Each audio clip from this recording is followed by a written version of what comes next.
Welcome to the Tavern Community Podcast. We are joined today by Auston Tighe. Auston, thank you for joining us. Thanks for having me.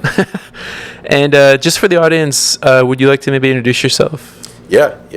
So I'm Auston. I'm from North Jersey. I run Translunar Exports and Servicing Incorporated. I'm the COO. We're a small space tech startup. We're focused on vision systems in space. Wow. Okay, man. I have 1,000 questions. So you mentioned lunar. So focus on the moon, right? Is this... That's the goal long term. So, in the near term, the biggest focus is LEO. So for satellites, there's LEO and GEO. Right now, commercially and governmentally, everyone's focused on lower Earth orbit because it's... What? Yeah, so, was at a conference recently, and the Space Force members there basically were like, if we can have a cheap LEO satellite do 80% of what a more expensive version in either LEO or GEO can do, that's exactly what we want. Man. Okay, so 1,000 more questions.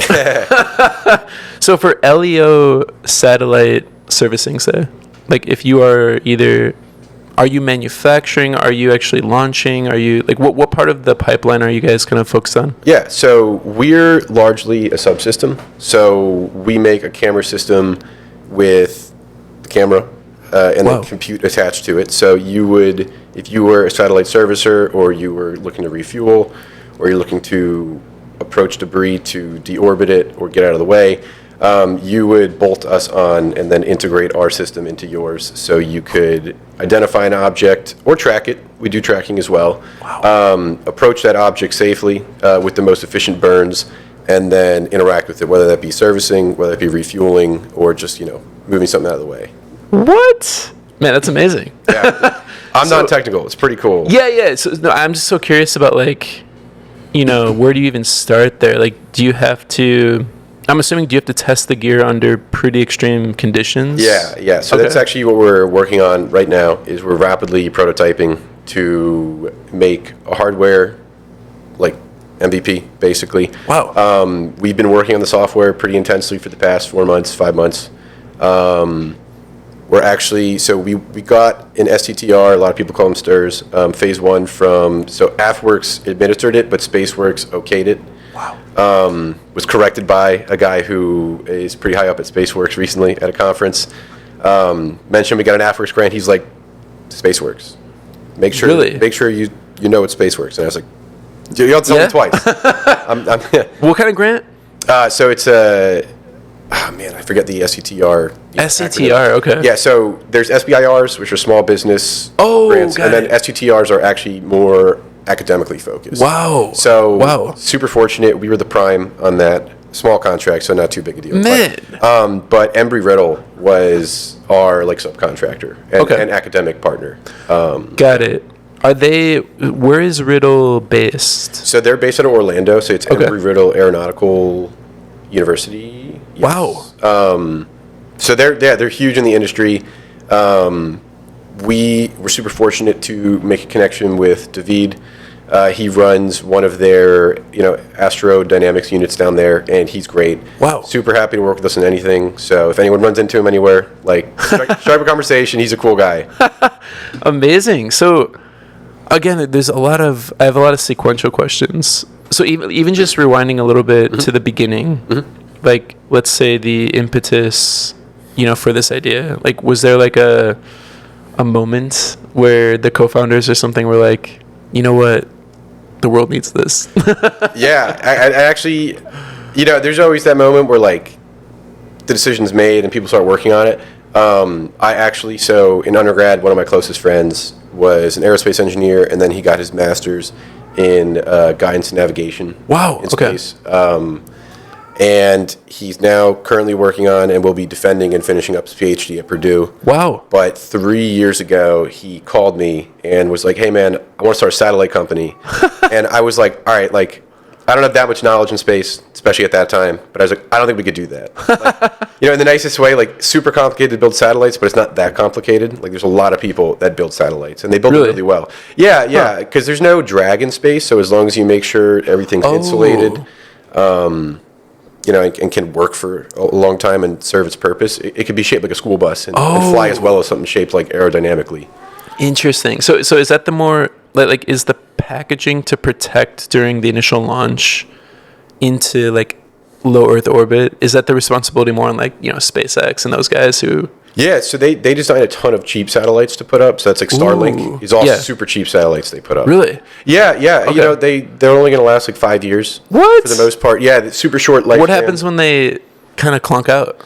Yeah, so they either fall down and burn up. What? Or they hang around. So does the computer, because from the software engineering side, like that's like part of my training. Yeah. I would imagine, do they program like the kind of life cycle death portion of that to like land in the ocean or land somewhere safe? So those satellites don't even come close to reaching the surface.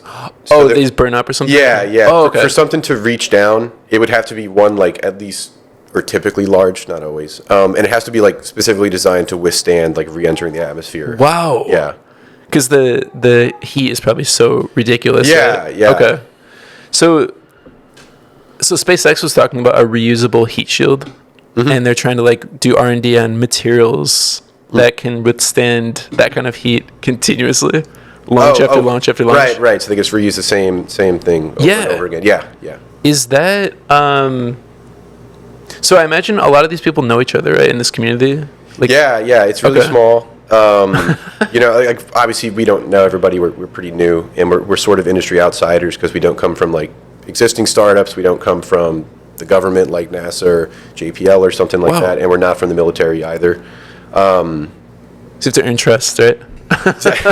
Yeah. So we, I guess our understanding of like that network is we just need to find people to advocate for us, which we have found for the most part. We found from Space Chain, they do actually blockchain in space. Wow. Yeah, for like security purposes and just like general use cases. How does that work? Wow. Or what chain are they actually using? Is it proprietary? Is it like a... It might be proprietary. Yeah, they have their own crypto, I believe, too. Okay. Space coin. Space chain coin. Yeah. And he's super cool. He's a mentor and advisor to us. Cliff Beak is his name. And he's kind of, woven into the space industry in general. So, like, not everyone knows him, but some people know him. He does a lot of work with Saudi Arabia. Wow. There's a lot of American partnership with them, actually. Wow. Yeah, you wouldn't think so. I didn't think so, but like NASA has partnerships with the Saudis. Interesting. Yeah. So there's a lot of exchange of ideas, which is super cool. Yeah. So I guess I'm curious about, you guys are focusing on the camera, like unit system, was that a choice that was intentional from the get-go, or did you kind of look at the space and say, okay, where is there opportunity, least competition, where can we make a dent? Yeah, so I got totally sidetracked before, but when he called me to be like, I want to build satellites, after I said we can't do that, we started working to narrow down the idea. Okay, got it. So that's helpful that you had that impact on the early choice. Yeah. And so we immediately started like a rudimentary version of like customer discovery. Nice. Surprisingly, we just started emailing people at NASA. Just cold emails? Yeah, seriously. So were the emails on their LinkedIn's and stuff, or was it... You just find them on the website. Oh, really? Yeah. Okay. But like these guys, they're not in like grant roles. Like they're not approving money and contracts going out. Sure. So they're kind of just like they have their info out there for academic purposes for the most part. But yeah, so, Cody, who is the other principal founder, sent an email. And the guy was like, oh, this is cool. This kid reached out to me. He was in a PhD program. Nice. And yeah, the next week we had a call with like a pretty senior engineer at NASA. What? Yeah. Let's go. And, by that point, we'd kind of narrowed down. We want to do something vision related in space because that's kind of what Cody's focus is on. His focus specifically is on satellite servicing networks in cislunar orbit, so near the moon. Wow.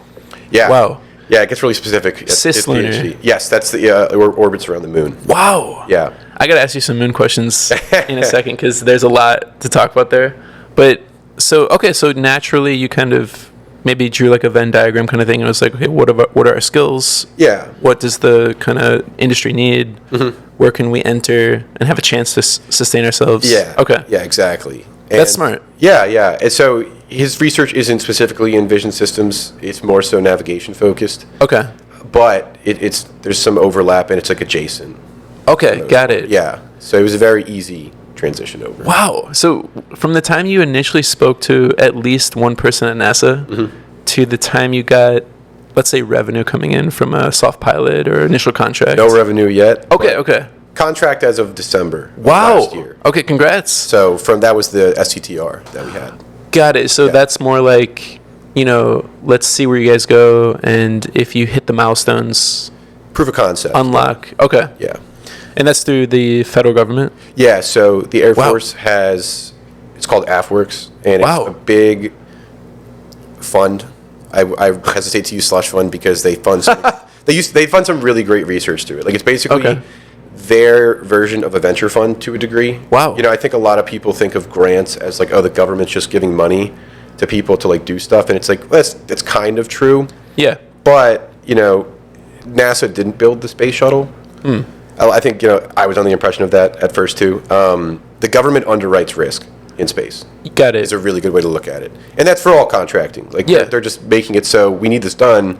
We're going to eliminate the risk for you. If you fail, you're not going to go under for the most part. Got it. That's why they give like SpaceX, like, a multi-billion-dollar contract, right? Yeah, exactly. Okay. And you know what? SpaceX has done a fantastic job with launch. Like, historically low cost to go into space. Super impressive. Yes. And like, in that case, they took the right gamble. Like, launching has never been more accessible to people and has never been easier and cheaper for the government. Wow. So was there an application process for that? Is it a grant program? Yeah. So you apply to different topics. Okay. So learning how the federal government works has been super interesting. The rest of my team hates it. So I think it's interesting because we've been living in this country for our whole lives. Yeah. Effectively, how do they give money out? Yeah. It's like that's most of what they do is they just disperse money, and and they make things run. No, exactly. Yeah. I mean the whole drama around Doge and all these like, news reports where there was a lot of fraud found and a lot of like corruption stuff, but there's also like waste. But there's also amazing programs being funded. So it's like, we're all paying like, 30 to 50% of what we earn. Like, I would hope it goes to something productive. Yeah. So I'm all in support of my tax dollars, for public record, going to space exploration and research. So when you got accepted to that, was it exclusive? Like, you could not accept other grants or anything? Or is it like, do they give you a timeline? Is it like, okay, you're in the program now, here's a 12-month window? Like, how does that work? Yeah. So for ours, and you can apply. So we applied to multiple grants. We got accepted for that one. Got it. We should be hearing back from a NASA proposal shortly. What? And the funding should still be there because I know it's been pretty significantly reduced as of late, but that's funding from like previous budgeting, so it should be there. Wow. But you get accepted. They're like, hey, we're going to allot this money to you for this project. Here's like certain stipulations you have to follow, and you discuss the contract terms with your subcontractor, or if you're the subcontractor, the prime, and you discuss. Okay. So we allotted, 40% roughly of the funds to Embry-Riddle and their group to do certain work on the project, and then we had the rest to work with. Okay. Can I ask how much was the grant? Oh yeah, it's public record. So sure. Yeah. I don't mean to dodge anything. Oh no. I'm just curious, like, where is it like a pre-seed raise kind of, and Yeah. I mean, honestly, I think thinking of it as a pre-seed's like pretty apt. Okay. He's 110 grand, and 40 something thousand went to Embry-Riddle. Yeah, that's great. And then we got a grant match from the Applied Research Institute for 50,000. Wow, really? Yeah. Okay. So all in for us around like 115 maybe. Wow. Which like for some pre-seed rounds, it's like it's like for proof of concept, building out a software. That makes sense. So I guess for maybe some of the audience watching who may be future clients of you guys, do you have any information on pricing? Like, what do your contracts look like? Yeah. So for what we're selling, I guess, is our like flagship product. Okay. Is you buy our camera system hardware, you integrate it with yours physically, and it basically plugs in and plays. And then for the first mission, the full price would be about $600 to $1 million for the full cost of managing your first mission too. Wow. So, if those costs run over for mission support, it's covered. Really? As in when they launch, you'll be on site or remote monitoring the hardware. Yeah. Really? Yeah. Are you operating it too from remote? So it's autonomous. Really? Yeah, Okay. I'm sure there may be some degree of human intervention pending the situation. Wow. But yeah, so it'll all be managed on board. What? Yeah. So when you see mission control live feeds and things, are some of those people the vendors operating or monitoring their individual piece of hardware or something, or are they probably doing it from remote too, and they're Yeah, so communicating? It's increasingly becoming more autonomous. Okay. Excuse me. There's a really cool company. They're almost approaching this from a different angle to what we're doing. But all the credit to everybody. There's plenty of space in the industry for more than one person doing the same thing. Okay. So I'm happy to shout out anyone else. But Space NG, they actually do lunar navigation. Wow. So NASA made public super high definition images of the moon. Man, yes. Which is really cool. Yes. But of the light side of the moon. Well, so right? You can see, they ended up getting full pictures of it. Oh, really? Yeah, I believe so. Wow. Or maybe they just had the light side. Don't quote me.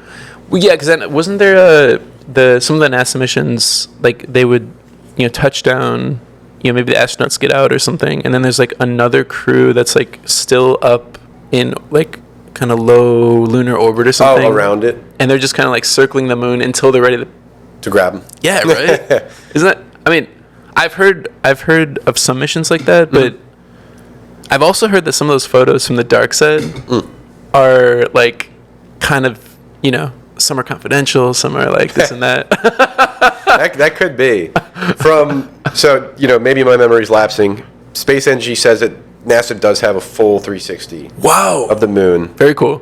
One way or another. Okay. I think. But basically, so they use it's called crater navigation. Okay. So their cameras actually just identify where they are in relation to craters on the moon. Wow. And then you know exactly where you are and you can safely land. That's brilliant. Yeah. That's brilliant.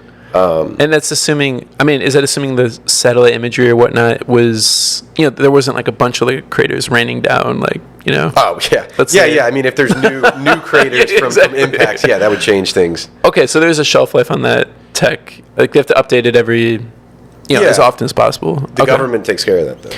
I have to ask, we live in an age where people are vibe coding. Sure. There's a bunch of agentic, there's Cursor, there's all these different apps to make apps. Sure. Yeah. Did you guys in the R&D phase consult Grok, consult GBT, Claude for some ideas around the design? No?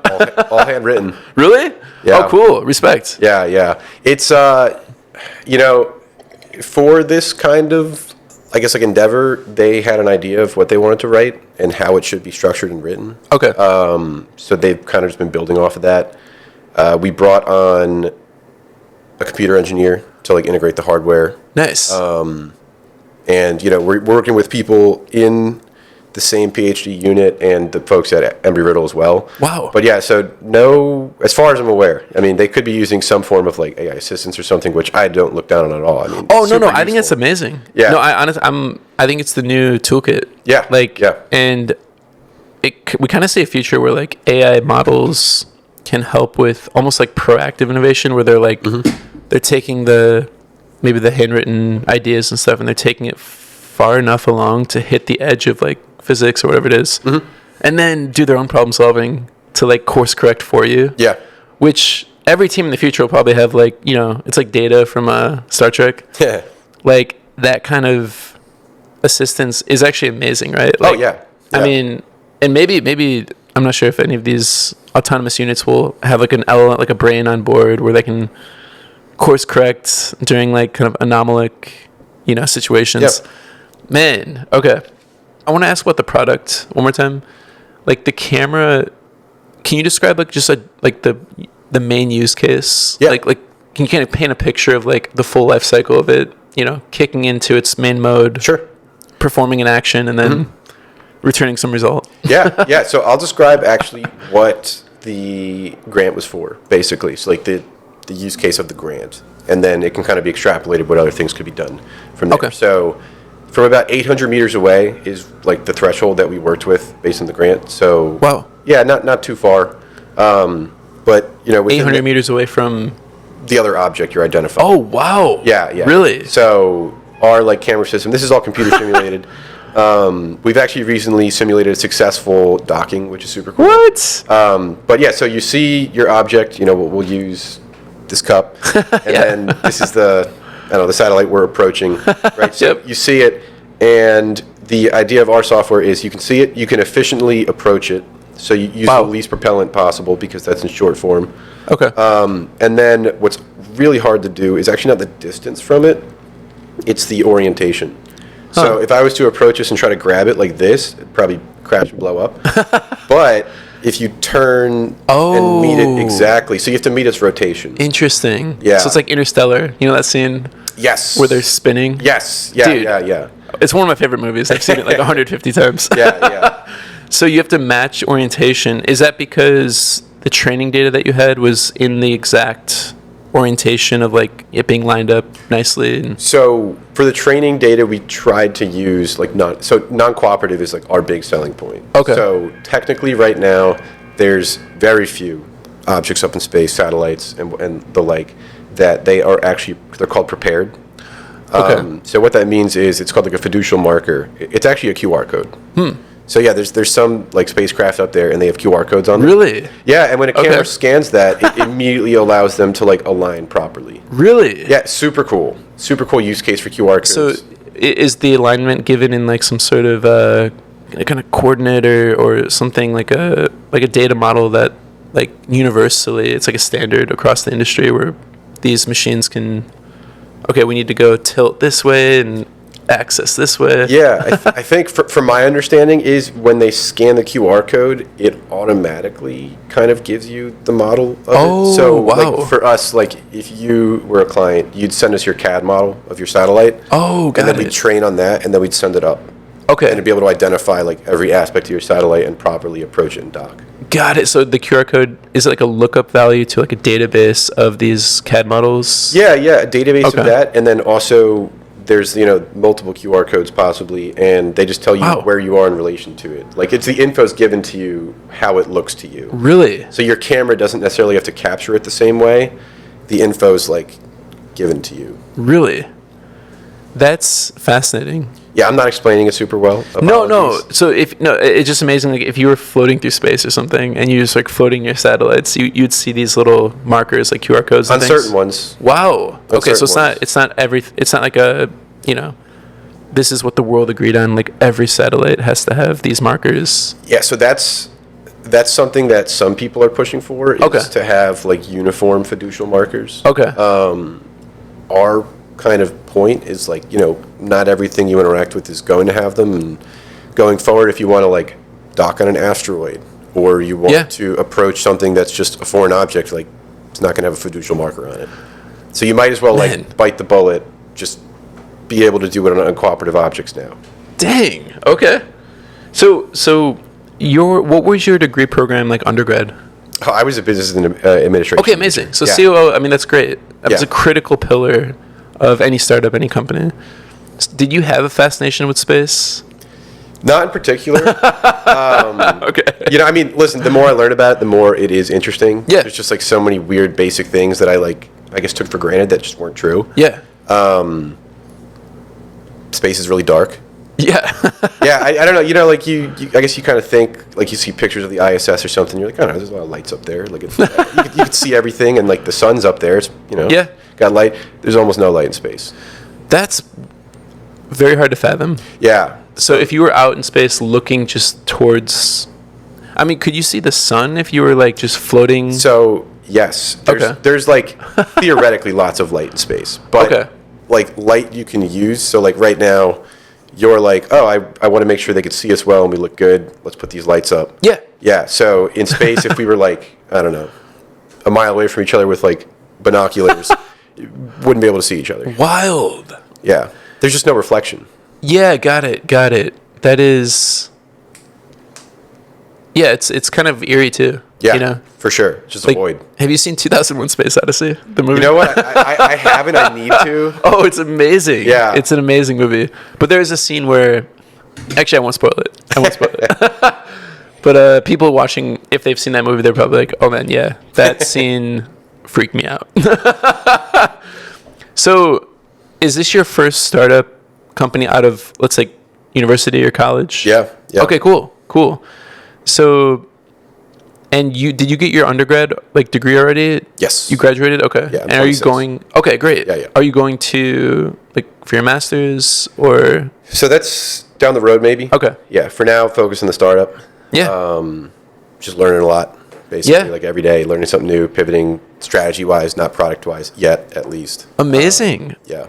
Okay. So I guess leading up to your undergrad days, were there any organizations that you either worked at or were part of in your kind of journey towards this point? Because I think I saw on your LinkedIn something about, was Techstars mentioned? So we did do a Techstars. Oh, you did? Founder Catalyst. Oh, okay, cool. Yeah. So that was like an accelerator kind of program. It's to give you resources. There's no funding involved. Okay. Was actually really great for the mentors that we met through it. Really? Yeah. Okay. The two mentors that we met through that have been like super pivotal in like helping us and guiding us in certain things. Yeah. As far as like commercial and like private industry goes, like they are like at least our gold standard for advice. So, okay. Yeah. So is that, what was the program? Founder Catalyst? Yeah. Okay. They run them all over. I think there may be 50 or more like around the country. Wow. Don't quote me on that. It might be around 30. But yeah, so they're like regional, and it's free to apply, free to enter, and you go in person 3 times. Just at least one person from your team has to. Wow. Okay. And they give you mentors, and they give you some frameworks to work in. Nice. They give you feedback on your pitches and stuff. Okay. Yeah, so it was really great for us to kind of get exposure to folks who like weren't in the industry. Yeah. That's been our big issue, is conveying what we want effectively to non-technical people.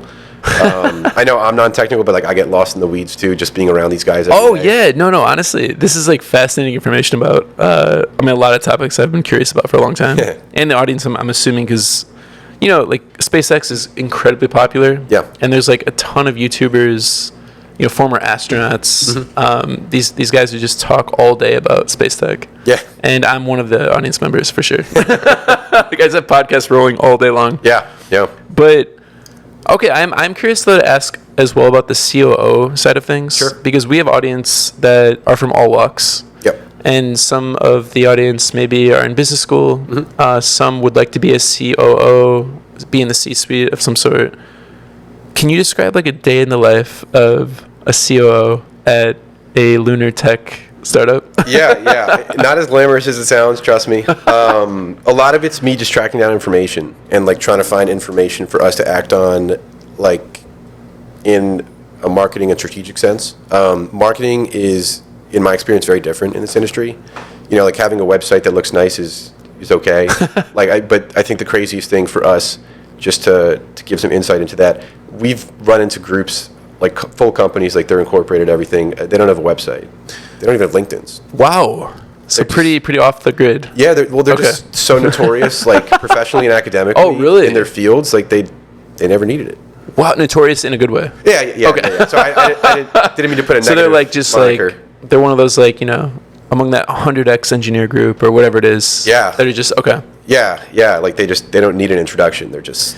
Yeah, and that's actually the benefit, because Tavern is all about community. Yeah. So it's like, it's really true. Like if you can build your reputation in any which way. That's the beauty of networking and community. And if you build a reputation as someone trustworthy and someone who's effective at what you do, like there's a lot of people out there. Yeah. It's like there's enough warm intros and enough referrals out there to like pretty much, not have to at some point, like you're saying, probably apply every time to a new job. It's more like, oh, this is open. Cool. Yeah.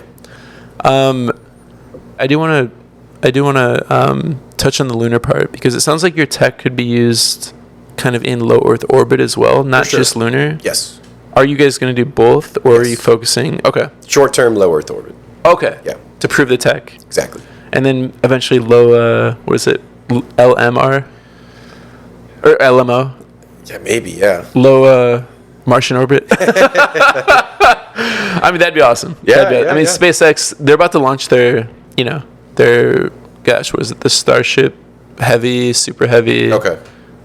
To Mars, I think next year, right? Okay.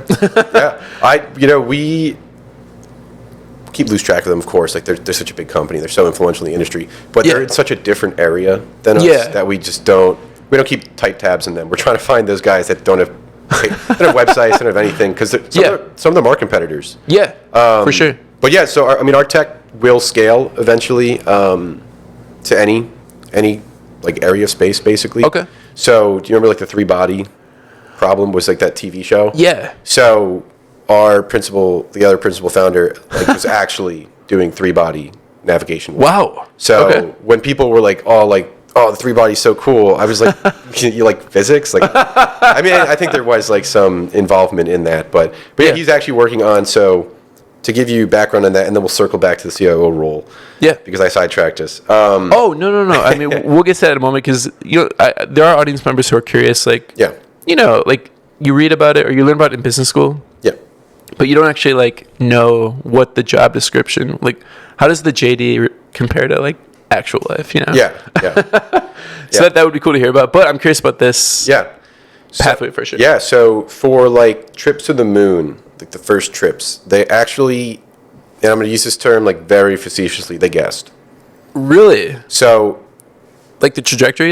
Yeah. Really? So, I mean, obviously, they very, very educated guess. No, yeah. No, I know it was, just paper and pen, right? Just old school. Yeah. So, and the way my friend broke it down for me was they took a bunch of, number sets that they thought would be really ideal, and they plugged them in, and they're like, oh, this route looks the best. Really? Yeah. So... Wow. So they just went with the best guess. Yeah. And that's amazing. It's still safe. It was still a safe guess, but sure, it was their best guess. Wow. Legitimately, yeah. So it was pretty dangerous to board that mission. Those early guys and Apollo, 9, 10, 11. Yeah. I mean, theoretically, it wasn't the optimal route. Wow. But 3-body lets you do the optimal route first time. We learn a lot as history goes on, especially in space and physics and all these fields, that it's clear that in no point in history have we figured it all out. Yeah. It's things are constantly changing. So it is a red flag when you hear someone say oh, they got it all figured out kind of thing. No way, yeah. It's really? Because there's literally no other point in history where status quo is going to remain the same, unless it's like some of the theory of relativity stuff from Einstein. Sure. Has held up. Respect. So I guess on the COO side, do you manage, what do you manage for the company? What would you say are your core responsibilities? Yeah. So all the financials and everything like that. So financial projection stuff. I mean, we're not too big, so it's not too big. So you're kind of CFO role as well? Yeah. Okay. I like to think of it as just operating, day to day and everything, and making sure that we have cash on hand, that we have the ability to spend that. We are not breaking any laws. Yeah. So I do all the legal compliance too. Wow. Nice. Which is fun when you're reading through pages and pages of FAR, breakdowns for contracting and everything. Wow. Which is, I don't know, I find it interesting personally, like I said before, just seeing how the government works and how they try and function and stuff. Learning about ITAR, so that's exporting weapons, but it covers a lot more than weapons and stuff. So we're not a weapon, but we're governed under ITAR like many things are. Okay.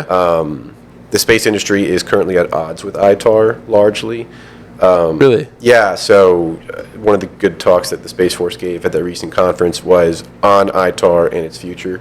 Okay. They're trying to make a new version of it to, best support commercial space companies while also maintaining national security. Wow. Not leaking too much. Okay. So they're working on striking that balance.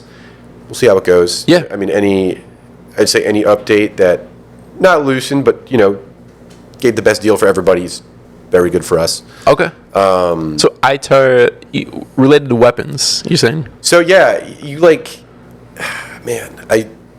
all this terminology was fresh a year ago when we were really worried about. No, that's fascinating because I mean, there's so many regulations and government kind of. Because are your primary clients? Are you setting out to be a government contractor where you're basically servicing NASA or you're servicing a big government org? So our goal is, and I'd recommend this to any contractor, the government can help you get off its feet. Yeah. Get off your feet, sorry. You need to be able to be independent of them as soon as possible. Yeah. Yeah. So for us, if one big contract hits, that would launch us to being commercially viable. Wow. Yeah.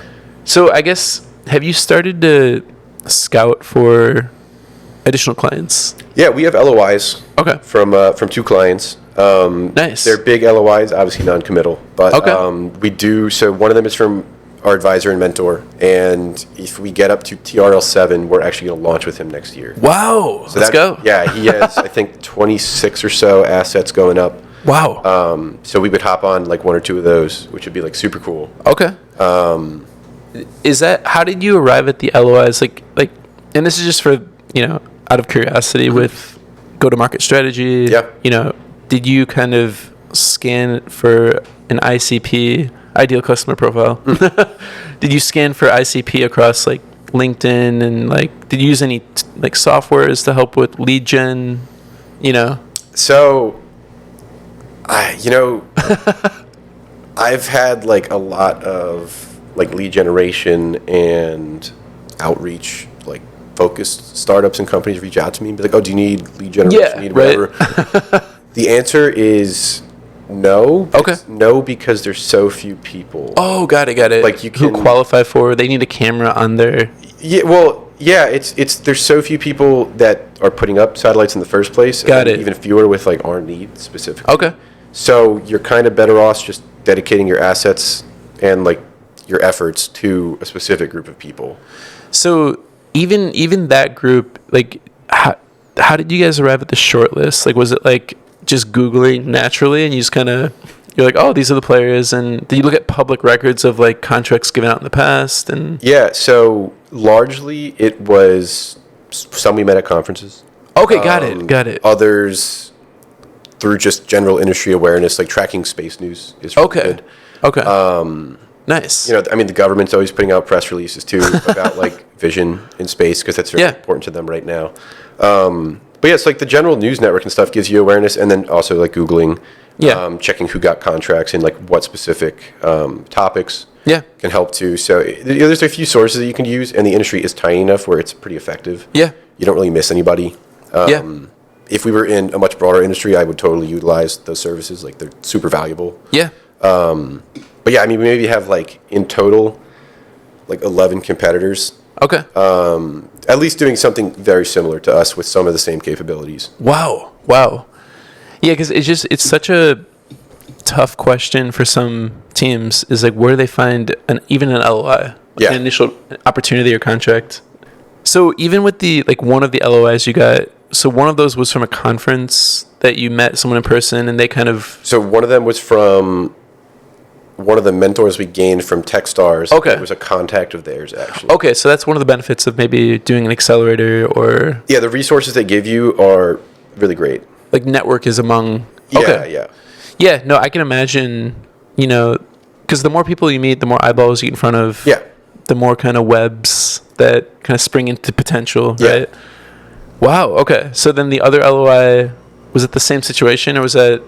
Total cold outreach. Okay. By happenstance. Okay. It's actually a British company. Wow. Yeah. So we also have like a partnership with them. Okay. So if they launch, we launch with them, and vice versa. Wow. Yeah. Okay. So can I ask about the TAM? What is the total addressable market of like cameras for lunar kind of tech? So it's it's one of those things that's like hard to pin down, because for sure once it's viable and affordable, everyone's going to want it. Like even the our advisor who has signed an LOI basically thinks it should be on everyone's like front of mind. Yeah. He wants it for collision avoidance purposes, actually. Which is a different product that we're also developing in tandem. Wow. But I think that once it becomes, like I said, accessible to the industry, it's probably going to bubble and just like really grow exponentially, because like why wouldn't you have it as like a risk mitigator? Yeah. I think our TAM, man. I should have brought my notes. No, these are like questions that I'm just curious about from like a startup side too. It's like yeah. Because my friends and I, talk about startup ideas. I had a previous startup. I went through the Winter 21 batch at Y Combinator. Oh, nice, man. And that was my entry point into entrepreneurship. And I was, that was wild because I went from just my 9 to 5 at the hospital I was at to the startup world. Yeah. And I was like, whoa, this is cool.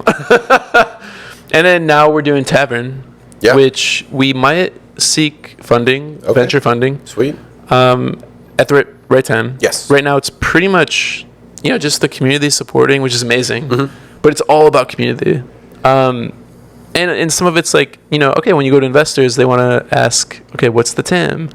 And, who's the team? And like, what are your costs? And how would you spend the money if we give you money? And, So I guess like, do you help with the pitch deck? Or do you have a pitch deck? Yes. Okay. Yeah, so we have a pitch deck. I think our TAM is around like 400 million currently. Okay. I expect that to. I mean, those numbers are thinking from like 2023. Okay. So they're a little bit dated. Okay. But yeah, so we have a pitch deck. We're currently working with another advisor that we recently took on, not an official advisor, like just a ideas advisor, to dumb it down. Yeah. So our biggest issue is like really conveying our idea. We've gotten better at it, but we've had a few people come back and be like, listen, sounds cool. I don't know what you're really doing. Which is totally fair. And we're like, I love that feedback. Like whenever I ask anyone for feedback, I'm like, please be mean. Because we had an early advisor who we just drifted apart with, really great guy. He was too nice. Okay. And it's like, dude, you used to run like this huge, like dye and wafer, like big company that was, in the military, like network and everything. For sure. It's like, I know you can be mean. Like it's okay. Like I want to hear what you have to say. Like your opinion's important to me. Yeah. And then if I think you're wrong, I'll disagree, but I just want to know. Got it. So those are the types of advisors that we're looking. you prefer. Yeah. And that's who we've kind of settled on. They're like very straightforward, which I love personally. Okay. And so we're getting that kind of like in your face feedback, which we want on our pitch deck. So actually tonight we're going to be submitting for Techstars, the space cohort. Nice. And we're using some of that stringent feedback to update our pitch deck to submit. Yeah, no, that's great. It's a critical skill is fundraising. Yeah. And, marketing is huge. Even like different sales tactics, like, Google ads and Facebook, like all those little things. It depends on your audience too. Yeah. Because some of them aren't simply on those platforms, right? It's just like some are, like you said, operating in stealth, and the only way to find them is through warm intros. Yeah. Or kind of permeate some community that kind of operates in like a academic environment or whatever it may be. Yeah. So I have to ask, because you said you met, Ben at a Tavern event. I did, yes. So your journey into like New York City scene. Mm-hmm. I know you said right now you're living in Jersey. Yep. Is the company based in Jersey, based in New York? Is it around here? Or is it just... So legally New Jersey. Okay. Yeah. So that's where I live. So I have resources there. I know the laws. Okay, got it. People are always like, oh, Delaware. I'm like, it's $100 or more a year to have a C Corp in New Jersey. Really? Yeah, it's only $500. Okay. So it's not, nothing crazy. Okay. We're going to move when we need to move, which is probably going to be pretty soon. Okay. But like for the time being, yeah, like super easy, local accountant, super cheap. Nice. Just to make sure everything's above board. Okay. And yeah, so we're super, but most of the team's based out of Indiana. Got it. Because they're at Purdue. So we have 3 PhD students. Oh, got it. One with that, the Cislunar orbit servicing network focus. Nice. One of them is AI applications in space. Okay. And the other one is computer engineering. PhD. Wow. You have the right team. We hope so. We think so. Gosh. Yeah. Are you raising right now? So we're putting out feelers to raise. Okay. So we're trying just in case anyone's watching. Yeah. And I've met a lot of actually VC kind of GPs and operators in the kind of space tech realm through Tavern too. Yeah. So at our events, there's been people investing in space tech. So if anyone sees this, perhaps they'll check you guys out. But if you are raising, feel free to announce, we're raising a seed round or whatever it is. Yeah. So in that regard, we are looking just to get in front of people, basically. Yeah. We're looking to raise by like maybe March. Okay. Would be when we would ideally get money. 2026. Yes. Okay. So right now we're not ready for money. Okay. And we totally recognize that. Okay. Our TRL is too low. We Yeah. can't, close on clients in the next even like 6 months. So That's honest. Yeah. And that's a quality that some people might invest in because you're honest. Yeah, I mean, something I feel like and this isn't an insult to anybody, but it's a lot easier to not hide, but to quickly make progress in certain things. Like if we were to maybe oversell, we have to get a launch. Like, you can't just be like, oh, we're ready. Someone checks your tech and they're like, I don't know, I'm not going to put you on my bus. Like you're. Oh, for sure. Yeah, so that's kind of why we definitely feel it's best to be very transparent with people. Yeah, well, that's that. So one of the earlier questions, that's what I'm so curious about, like space tech, is how do you like QA, I guess, to the point where you're confident, you can say, here's the empirical evidence that this will operate well. I guess you're saying that if it's designed well, then, the installation and all that stuff will happen during launch from the other groups in the chain, right? Go package it and tighten it up. And we still need rad proofing. And radiation. Oh, okay, cool. And then we also still need like shake testing and like one or two other smaller tests. Shape testing, okay. Shake. Oh, shake testing. Yeah. Wow. So are there like propulsion? Can you go to JPL and stuff and ask them to? They have testing, yeah. So okay, cool. We did have someone at NASA reach out for a testing opportunity. Nice. I don't know if that's still on the table. So do you pay for that? Is it like? No, it'd be free. Oh, really? Yeah. So they do that as a service. If people are ready for that step, I think, depending on the circumstances. That's cool. As far as I'm aware. Okay. We'd be hosted in someone else, but it still has to withstand the environment itself. Okay. Because the shuttle is like pretty shaky.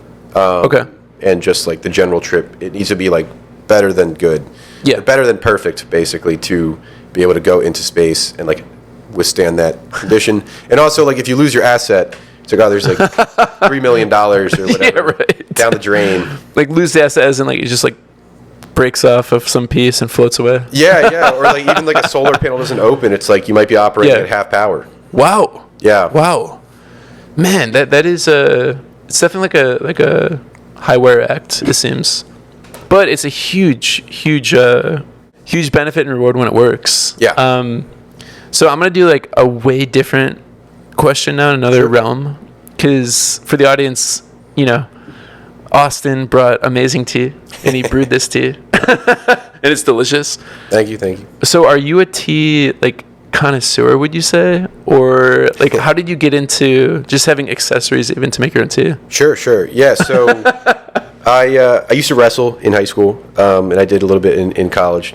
Wow. Club, not D3. Man, I gotta watch it. Be on my tiptoe, politeness today. Even though I played football. Oh, nice. And I wrestled my brother a lot. But do you know like MMA kind of stuff? Like I've trained Jiu Jitsu and stuff? Yeah, I'm a blue belt in Jiu Jitsu. Dude. Let's go. I've trained Muay Thai. What? I'm not the best at it. Man. When I boxed for a while, the coach is actually an ex-pro, and he's like, you know what?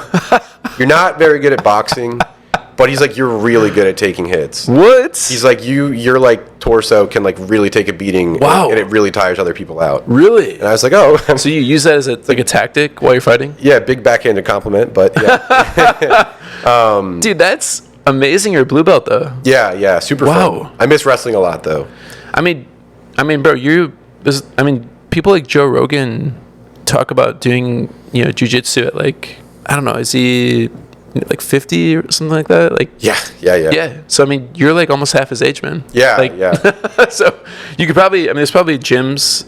So or dojos, like what are they called? The dojos? It's gotten a lot more casual from what I'm aware of. To be honest with you, like the whole hierarchy thing sort of bothers me.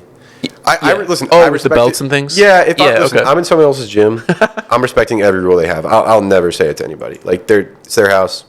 Their for rules. Sure. It's just, wrestling for a long time, like 10 years or so. And it's like, I don't know, like that guy's the best in the room. He doesn't. You can tell. Yeah. And I respect the belt certification, and it hasn't been diluted yet. But, in like karate and stuff like that, it's like kind of means nothing.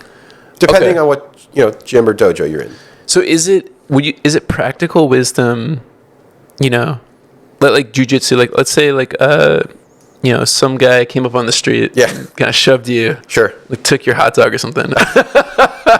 Like, is it that kind of, could you actually take him down if you needed to and just get your hot dog back? Or is it like, is it more like in a controlled environment is where it really shines? I would never invite someone over a hot dog. Let me put that out there. Because we're in New York and you're just a lot of people walking around with these street food things. And it's, I mean, bro, if someone took my pretzel, I mean, dude, that's like the John Wick with the dog, Yeah. Or what's that movie? Oh, yeah, Nobody. Have you heard about that? No. It's the guy who played Saul from Better Call Saul. Oh, really? But he just like, I won't spoil it, but there's a scene where he's on a bus. Okay. And he goes from like just kind of simple life to just like straight up vigilante fighter. Yeah. And he's defending a girl. Yeah. But it's an amazing scene. Yeah. But he fights just like straight up, I guess just general street fighting. It's not like jiu-jitsu or anything. Yeah. So I'm guessing the same rules still apply. Like if a guy in the street is just naturally big, then he naturally has more power, right? Yeah. Like he can just, like, I guess I've seen like Jackie Chan movies and stuff where he takes down like massive dudes. Yeah. Like, is the weight class thing, does it go out the window a little bit when you have those like surgical, were you trained in like pressure points and stuff, or was it like? So I mean, you're trained to like make sure your elbows and like your forearm maybe sinks into the right place when you're choking somebody. Yeah. Because if you're not, it won't work as well. Okay. But as far as weight classes go, depending on the move, it matters. Okay. Like, I guess my wrestling partner in college was 270. Wow. Wow. And I was like consistently able to get him. What? Like, I'd be standing up and his knees would be here. Wow. I'd be holding him. Because a good double leg shot, you could basically lift like anybody up. Double leg. So what is So what is that? It's the most common takedown in MMA, unless my info could be. Well, no. So my info could be outdated. Is a single leg takedown. Wow. So a double leg is it's a pretty smooth like move, I guess. You plant a foot kind of in between their 2 feet. Huh. So you almost want to break the barrier between their feet. You want to step as deep as possible.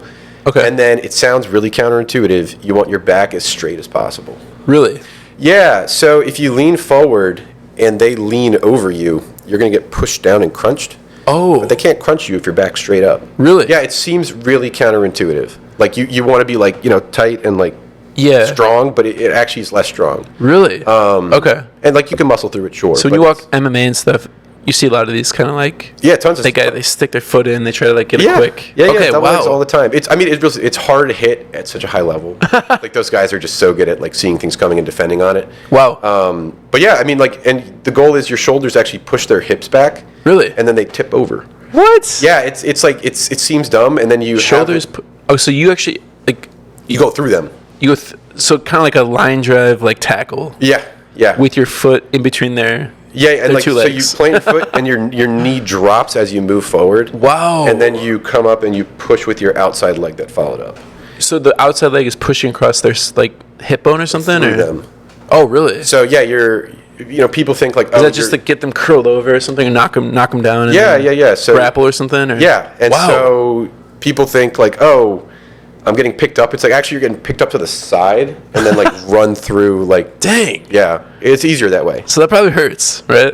Yeah. It's not fun when someone like really gets you. Because like, I mean, they could like if ideally like a guy took my hot dog and it was like you have to fight this guy. I would want a double leg. Dang. And then at that point, like if they're up in the air, like that's a wrap. Dang. So double leg versus single leg. Very different takedowns. Yeah. So the single leg, if I'm going up to the the hot dog snatcher. Yeah. I would stick my leg in between his 2 legs. No, that's different. Oh, yeah. Really? Yeah, so single leg's more of like an outer takedown, so you almost circle around a little bit, grab their leg. You wrap around with a leg? So you trip them? Or? So you're grabbing with your 2 arms on their 1 leg. Oh! And then you actually want your forehead to be right under their like pec. So you go in like a tackle? Yeah, kind of. But you wrap one of their legs? Yes. Oh, got it. And then they're constantly off balance. So like people think like, knock them down. Yeah. Right? Yeah. Okay. Yeah. And once they're down, I'm assuming you have the headlocks, all that stuff. You can grapples. I don't want to be on the ground on the pavement. No. I mean, that would be startling. Yeah. I mean, the hot dog would probably at that point be it'd be on the ground. a little bit dirty. Yeah. So no, that's great. So the 2-leg then is just basically a tackle with you're wrapping around both legs. Yeah. And just like straight up. Yeah, you pick tip them up. over. Yeah. Kind of pile drive to the ground. Mm-hmm. Yeah. Dang. Yeah, that's why Dude. Football players, I mean, I guess I've done maybe 2-leg takedowns just, by tackling people straight up or, going like straight up for their legs, picking up. Yeah, yeah. Man, I know it takes a lot of strength because some of the people, I was on the D-line and O-line. Oh, nice, so nice. It was just wrestling with dudes all day long. Yeah, yeah. Like huge dudes. Yeah. I 270, no, I've played against them like 300, you definitely 315. have, for sure, yeah. Yeah. They're big. They're big. Yeah. And some of those guys go on to play college and stuff just because they're huge. Yeah. No, they have the It's like they're hard to just like move. Yeah. No, for sure. Especially if you go high. Like you can't beat them high. Oh, no way. And that makes sense though. So, but with your back straight, you're saying you go to tackle, but you keep your back straight. Yeah. Is that just to give more? Because they can. So the defense from if you were being tackled. Yeah. Or one armed, or what is it? One leg takedown. Single leg.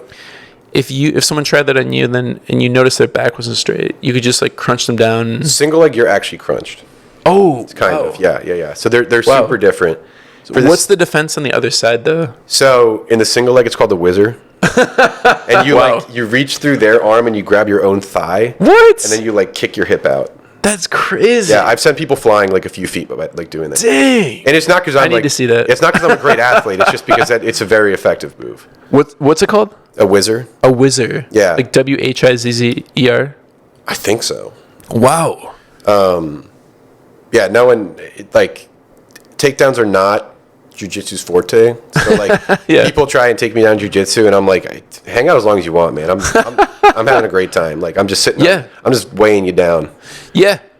And honestly, man, I think I'm gonna look up whizzers. Yeah. Look at whizzer single leg defense. Dude, no, honestly, this fascinates me. You'll see it. You'll see it at the highest level. You'll see it in MMA and like UFC. Yeah, no, because it's. I can actually put this over here, man. Yeah. So see, it's all this over. guy here, is he straight up just? It looks like he went from a single to like a double / full takedown. Dang. In that. So that's a single leg. So see how his head's like in your chest / rib cage. Oh, got it. His head should actually be more on the side. Got it. Because from there, you don't want your head to get stuffed in. If your head gets stuffed in, it's miserable. Is this the position? Is it good form? Would you say? Yeah. So I think that one's good. You can kind of see his hand creeping in there. Okay. So his form is good there. Like he's in the side, like in his rib cage. Dang. Yeah. And then that guy is about to crank on him. So is that kind of a lot of the game of jiu-jitsu is like waiting for the right moment to strike? Yeah. Catch them off guard. Yeah. Or making like the moment. So you like throw a fake in there. So I actually got everyone's like, since I wrestled, they're like always worried about like takedowns because that's like wrestlers like thing. Yeah. So I actually started working on foot sweeps. What is that? Like you literally swipe their feet out with like yours while they're standing. So yeah, they don't expect it because wrestlers like that's more of a judo thing. Oh, dang. Yeah, and I'm not like crazy good at it, but like especially if it's like a new person I'm rolling with, like I can get them. What? So they just drop to the ground. Yeah. It looks like out of a cartoon the way you slip because it's like your legs just go. Dang. Yeah. So a lot of this is about just keeping your balance, it seems, and also being cognizant of like where your center of gravity is and things. Yeah. Okay. Yeah. Yeah, man. This is I mean, it does sound really fun. Yeah. But it probably hurts a lot. You know what? It's to your tolerance. Like if you're in a good gym, whenever you want to tap, it's respected and it's like totally safe and fun. And okay. Yeah, no, honestly, man, a lot of people say that it's good for the mind too. Yeah. To do this stuff. Dude, look at that. Oh man. Dude. In the wild. Where is what country is that in? Dang, dude. Let's see. Judo expert. Is that France? Chadi. Italy. Italy. Oh, it's surprising. France is really good at judo. Really? Yeah, they love it. I mean, I would imagine a lot of the, like, if I was going to be a cop, probably great to know this stuff. Yeah, it should probably be mandatory. It'd make really? I mean, it's great combat training. They do a little bit of it because I know a guy who was in the academy in Jersey who was going to become a prison guard. Wow. Okay. And yeah, they do like a little bit of jiu-jitsu.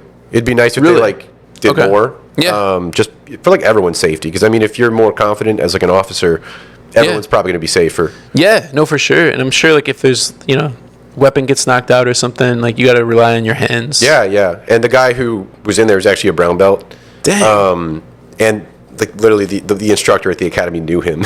Really? Yeah, it's a small world, North Jersey. I mean, it's only so many like brown and black belts basically, but basically he got up to do like his turn at like grappling because they were like testing everyone like first week. Dang. And his instructor's like, get out of here. You're fine. I know you're fine. No, this is cool. I think does it cost money to join these training programs? Like I'm sure like is it like a membership or something? Or? Yeah. Okay. Yeah. It's usually a membership. Okay. They got to keep the lights on, and these instructors are like, dude, they're sacrificing a ton. Yeah. Physically and mentally. And big shout out to them. Like, it really seems expensive to pay some of the fees. Like, a lot of the gyms are like at least $100 a month. Wow.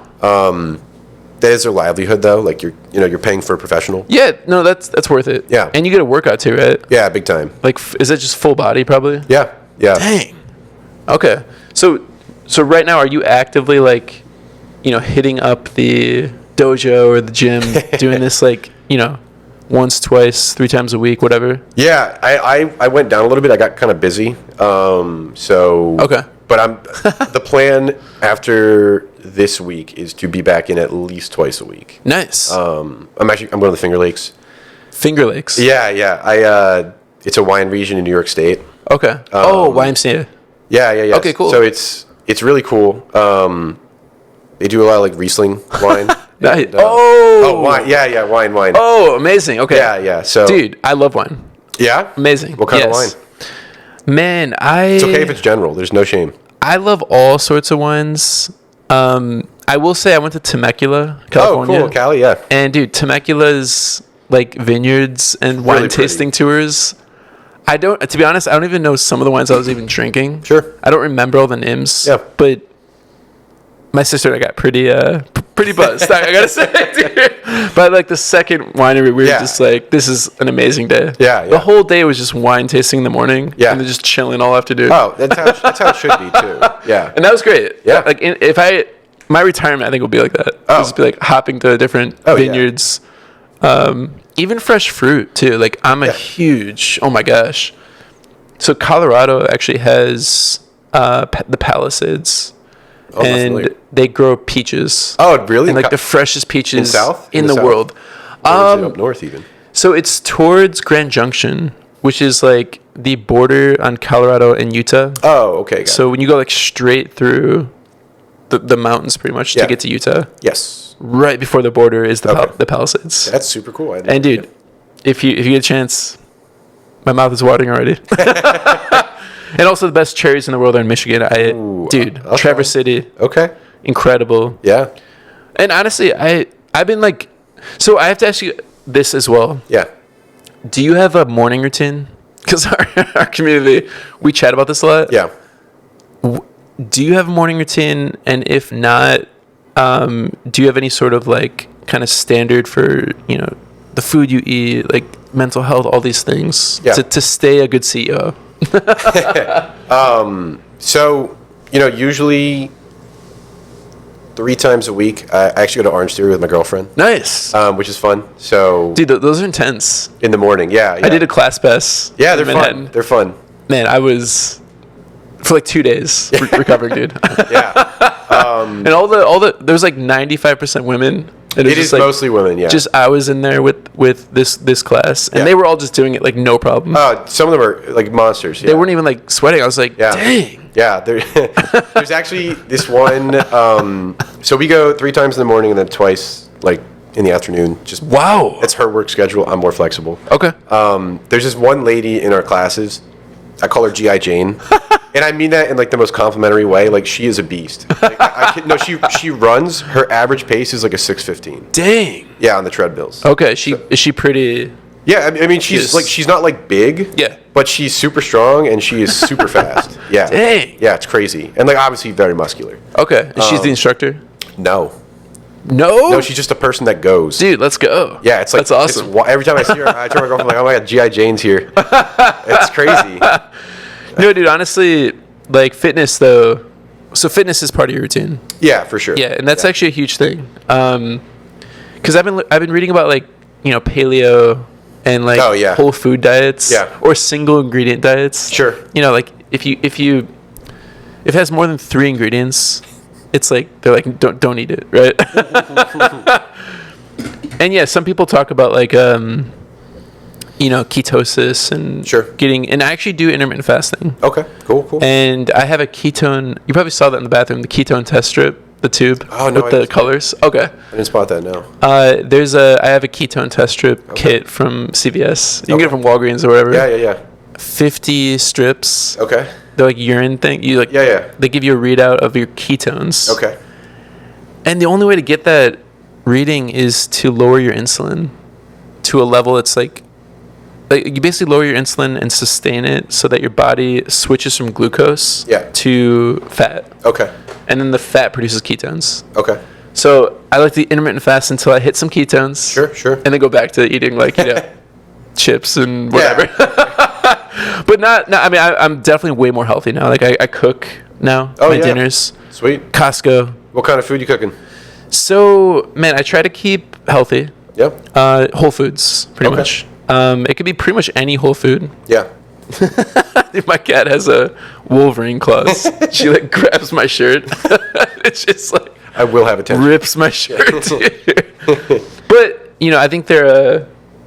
This one's like not even. She's like, do your thing. But no. I noticed that food has a huge impact on focus and also just like quality of life. Like when I'm doing like app sprints, I need to be in a state where I'm not like, I'm eating healthy enough or I'm doing something healthy enough so that I'm not like, it's not like no brain fog or anything like that. So it's just something that, the audience is curious about too, because part of being an entrepreneur is, surviving the process. Yeah. Physically and mentally. Yeah. And some of that, AI can help with and things from like offloading, like, I don't know, tedious summarization or whatever it is. But yeah, no, that's cool. So I know we talked about tea for a second. Yes. We got sidetracked. Yeah. Other habits. But I do want to hear, like, do you have a favorite, like, top 3, let's say, leaf or how would not strain, right? Or is it? I mean, honestly, like strain might be more. Oh, is it? Okay. So I like to think tea is as expansive as wine is. Okay. So there's like a specific type of green tea in China, just to give an idea, called Longjun. Ooh. I'm probably butchering the name, but there's specific tea shops in China, and they sell like 2,400 varieties of it. What? So like just to give you an idea. The same. Yeah, and I'm sure they all taste different. 2,400? Yeah. Wow. And that's just like one specific type of tea, which means that tea was prepared in a specific way to be that. So the 2,400, like, are they varying in like caffeine level and like, the way they sit in the palate? Like how do they? Yeah, I mean, I'm sure that they do. So they vary in quality is a good way. So got it. Some of them are going to be first pick. First pick, like. Yeah, like first to be picked off for like the harvest season. Really? Yeah. Okay, got it. Yeah, so the easiest way to like look at that is Darjeeling, which is really famous in like the UK. Okay. First flush is like always the best. Dang. Okay. So yeah, but so for these green teas, like what would vary would be how potent they are. Some of them might slightly change the process to make it lighter flavored, or they might make it like more like umami flavored or something like that. Okay, got it. Honestly, that would be a fun trip. Yeah. Just go it's like tea tasting. It's wine tasting. Yeah. It's the same thing. If you want a really cool tasting experience, there's a Taiwanese tea shop called Tea Company. In New York? Yeah. Oh, nice. Okay. I was there 2 weeks ago. Man, we should go. Yeah. Let's just bring the cameras right now. Yeah. And in the East Village, hold the lights up. They actually have a bar, like like you would see in a normal like Okay. alcohol bar.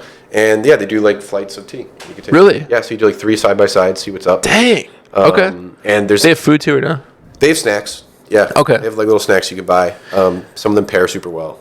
So yeah, before I got into entrepreneurship, I was a server at an Italian nice. restaurant. Cool. Super fancy. Yeah. And we had like 300 wines. Okay. But they taught us about pairings. Yes. And I was actually blown away. Yeah. Because I had no clue that if I eat like a portobello mushroom before this one, Yeah. it's going to taste way different Yeah. than if I clean my palate and just have it straight up or whatever it is. Yeah.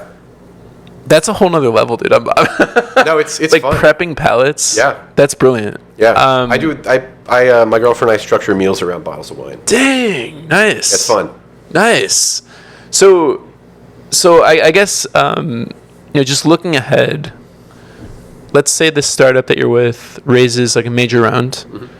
So the goal is to scale. Are you guys going for like an exit? Are you going for go public? Like what's the end goal? Yeah. So I always preface it with our original intent is we want to make this like our lifetime gig. Nice. Basically. Okay, good. We'd like to ride it out.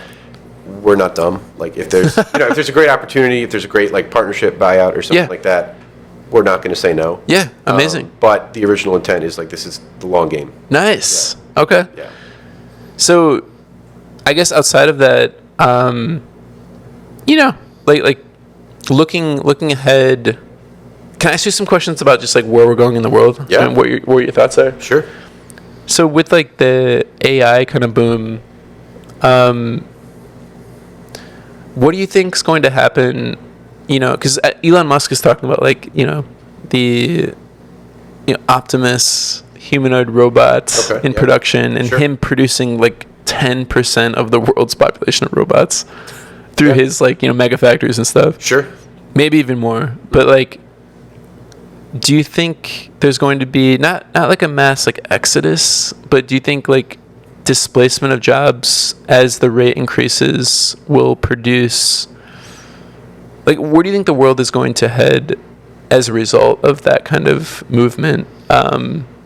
I'm actually an optimist about this, and I can describe that after. Sure. I think people will actually find maybe even better jobs that are more suited to things they enjoy, or knowledge work, or whatever it is.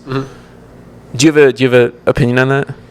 So I mean, I'm super biased, and like I understand that not all jobs like align with this, but like I love wine and I love tea so much. No, but because of like that human factor in it, basically. So like you show up to a vineyard, I'm sure you're in Temecula, and like you're talking with the people who either interact with the wine every day. Yeah. Sometimes the people who make the wine and stuff. Yeah. And I think that's super cool. And in certain industries, like there just may not be a need for people to make things anymore. How those people are going to be reallocated in the workforce, I think, is going to be pretty interesting. I don't know where it would go. I don't think we have the infrastructure for that currently. I'd love to see it built out. Like I think AI, like you said, I have an optimistic take on it for sure. Like I think that if more people are going to be doing what they love and like generating things that just make life better, that'd be fantastic. I don't know if that's going to happen though. Well, no, I think that's an optimistic note, I think. And by the way, we hit that, like, I know we're at an hour 15. Oh, okay. And thank you so much, man, for your time. Yeah. Some amazing wisdom nuggets we talked about here. And I think the audience not only get to know you, but your company. Yeah. What's the official name of the company? Like, or is there a website? Yeah, no, we have a website. Okay. So the official name of the company is pretty long. It's pretty long. So okay. Translunar Exports and Servicing Incorporated. Translunar Exports and Servicing Incorporated. Yeah. Is there an acronym there? So Translunar ESI is usually what we give people. Okay. Yeah, and that's our website is translunar-ESI. Okay, let me just bring this up here. Yeah. And I just want to talk through a couple things because this is a really cool website. Yeah, we nice. Maybe in the past like year or so built that up. Okay, so I just want to give the audience, check this out. Check out their operation here, and it'd be cool. It'd be cool if we do maybe a collaborative event where we bring space tech companies and then space tech like investors and maybe members of the community who just love this stuff. Yeah. To do like a Tavern plus Translunar plus, NASA or something. Yeah. Meet up. We could do it at the Javits Center over there. You should reach out to Empire Space. Oh, yeah, that'd be cool. Yeah. Okay. They're the New York City-based like space advocates and network. Nice. Yeah. Okay. Well, man, Austin, dude, Insta, bro. Love it. And thank you for the tea. I appreciate it. Yeah, of course. And we got to hit up that tea place for the flight. Yeah, they're great. They're really cool people there. Yeah, man. No, thank you for coming on, and hopefully we'll have a round 2 very soon. I want to check in about Translunar ESI. Yeah. Maybe like 6 months out. Yeah, for sure. Especially when you guys raise, because that's like fascinating to learn about. So yeah. Cool, man. Well, thank you so much. Thank you for having me. Thank you guys for tuning in. Thank you. Ciao, ciao.